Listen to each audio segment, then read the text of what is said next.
Hello दोस्तों, आप सभी का स्वागत है हमारे यूट्यूब क्लास में।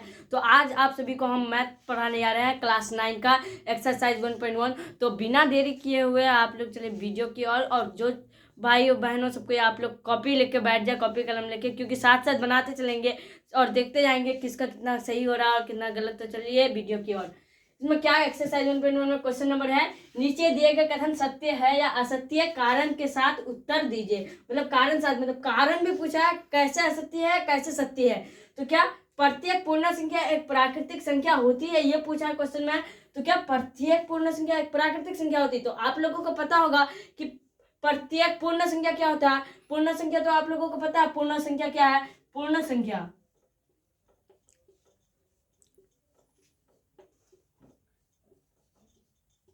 क्या, पूर्ण संख्या क्या क्या होता है? 0, 1, 2, 3 डॉट डॉट डॉट, बहुत सारे होते हैं पूर्ण संख्या। यानी कि प्राकृतिक संख्या के समूह में शून्य को शामिल करने पर जो समूह प्राप्त होता है वो क्या होता है? पूर्ण संख्या के समूह। यानी कि प्राकृतिक संख्या 1, 2, 3, 4 हम लोग जानते हैं, 1, 2, 3, 4 प्राकृतिक संख्या, उसमें अगर शून्य को शामिल कर देंगे तो वो पूर्ण संख्या का समूह बन जाएगा। प्रत्येक पूर्ण संख्या एक प्राकृतिक संख्या होती है, मतलब प्रत्येक पूर्ण संख्या एक प्राकृतिक संख्या होती है नहीं, क्योंकि 0 क्या है? 0 एक पूर्ण संख्या है और 0 तो एक प्राकृतिक संख्या है नहीं, इसलिए ये क्या हो जाएगा? असत्य। असत्य इसलिए होगा क्योंकि यह एक पूर्ण संख्या है 0, और 0 कभी प्राकृतिक संख्या नहीं हो सकता है, इसलिए प्रत्येक पूर्ण संख्या एक प्राकृतिक संख्या भी नहीं होगा। जब 0 पूर्ण संख्या है तो प्राकृतिक संख्या कैसे होगा? क्योंकि 0 पूर्ण संख्या है और प्राकृतिक संख्या 1, 2, 3, 4, 5, 6, 7 होता है, 1 से शुरू होता है और इसका कोई अंत नहीं होता है। तो फिर देखिए इसका आंसर क्या होगा।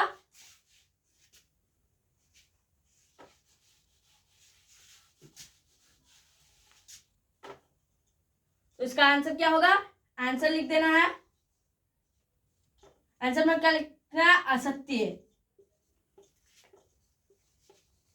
क्या प्रत्येक पूर्ण संख्या एक प्राकृतिक संख्या नहीं है, तो ये क्या हो गया? असत्य हो गया।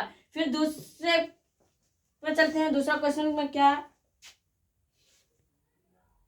चलिए आप फिर आगे दूसरा क्वेश्चन में उदाहरण नंबर 1 का एक्सरसाइज 1 में उदाहरण नंबर 1 का क्वेश्चन नंबर 2 जो पूछा है, इसमें प्रत्येक पूर्णांक एक परिमेय संख्या है। आप लोगों को हम बेसिक से बता रहे हैं, मतलब सब समझा रहे हैं कैसे होगा कैसे नहीं होगा, क्योंकि अगर बेसिक से ही नहीं समझाएंगे तो क्या आप लोगों को समझ में आएगा? बीच से उठा करके वहां से वहां वैसे पढ़ाना तो गलत बात है। बीच से समझाएंगे तो वो तो समझ में आएगा नहीं, इसलिए बेसिक से समझा रहे हैं।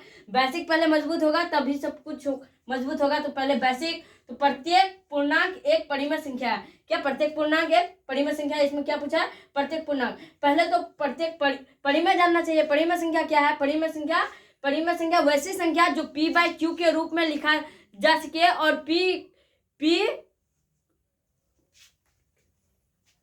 q नॉट इक्वल टू 0 हो, और q नॉट इक्वल टू 0 मतलब p/q के रूप में लिखा जा सकता है, और q क्या? q नॉट इक्वल 0 मतलब q कभी 0 नहीं होगा। p कुछ भी हो सकता है लेकिन q कभी 0 नहीं होगा। चाहे तो p 0 भी हो सकता है, 0/1, 0/3, लेकिन q कभी नहीं होगा 0। इसलिए क्या प्रत्येक परिमेय संख्या वैसी संख्या जो p/q के रूप में लिखा जा सके और जिसका q इक्वल टू 0 नहीं होगा। तो इसलिए क्या, तो परिमेय संख्या को पूर्णांक संख्या को तो परिमेय संख्या के रूप में लिख सकते हैं। जैसे कि हम पूर्णांक संख्या लेते हैं। पूर्णांक क्या है? 3 है। 3 बाई ले सकते हैं, 3/2। ये क्या है?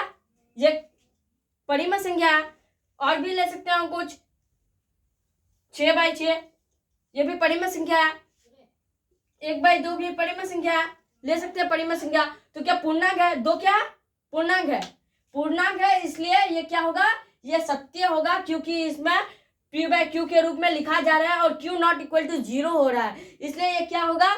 यह सत्य होगा, क्योंकि प्रत्येक पूर्णांक को हम p/q के रूप में लिख सकते हैं। पूर्णांक संख्या -1,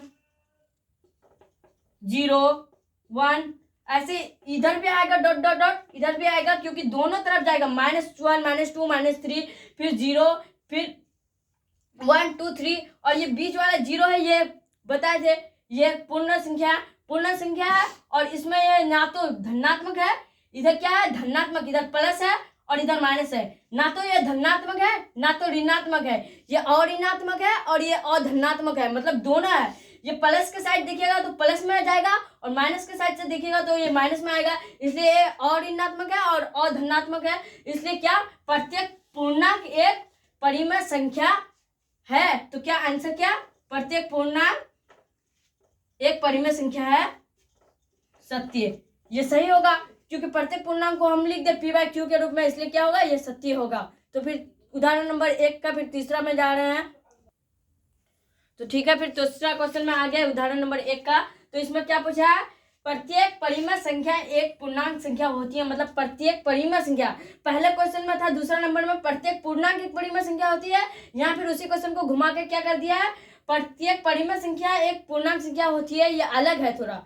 तो क्या प्रत्येक परिमेय संख्या जानते हैं जो p/q के रूप में लिखा जा सकेगा, लेकिन पूर्णांक संख्या को तो p/q के रूप में हम लिख नहीं सकते हैं। पूर्णांक संख्या को क्या p/q के रूप में नहीं लिखा जाता है। पूर्णांक संख्या होता है -3, -2, -1, 0, 1, 2, 3 इत्यादि, ये सब होता है। लेकिन परिमेय संख्या क्या होता है, p/q के रूप में। और ये क्या है, यहाँ एक उदाहरण देकर समझा रहे हैं। 3/5 जो है ये क्या है, ये परिमेय संख्या है। ये क्या है, एक परिमेय संख्या है, एक परिमेय संख्या है, लेकिन ये एक पूर्णांक नहीं है क्योंकि पूर्णांक धनात्मक और ऋणात्मक है और इसको p/q के रूप में व्यक्त नहीं किया जा सकता है। लेकिन यह क्या है, p/q के रूप में। ये p है और ये q है, तो p/q के रूप में, इसलिए ये क्या हो जाएगा, ये असत्य हो जाएगा क्योंकि प्रत्येक परिमेय संख्या एक पूर्णांक नहीं होता है। इसलिए आंसर में क्या हो जाएगा,